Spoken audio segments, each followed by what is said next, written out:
Hello, may hapon mga idol, may ipakita ko sa mga idol. Ini mga idol, o kakita ka mo sa mga idol sa mga dahon sang balungkay o kung sa dahon sa bayabas. Amo ni mga idol nga bulong ni mga idol. Sa mga idol ko da nga bata.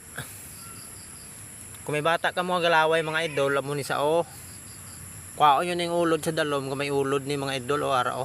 Ulod o na kwaon yun ang ulod kag ang nabili na nga daw puti among ipakulintas na sinyo bata nga nagalaway-laway bala mga 2 ka tuig galaway pa sobra 1 ka tuig galaway amo ni mga idol o ipakulintas nyo ni mga idol kay amo ni ginagamit sang una sa mga katigulangan amo ni sang ulod o giputo siya ang puti arang ulod sa tunga araw nagsaka na bababaw ni kung nadagdag na amo ni sa mga idol amo ni ma-share ko sa mga idol inyo dito hugon mga idol o kag ipakulintas sa bata madula ang laway-laway depende sa inyo mapatay ka mo kasi hindi basta amo lang i-share ko sa inyo katigulangan pa rin sa una mga idol ang tudlo amo ni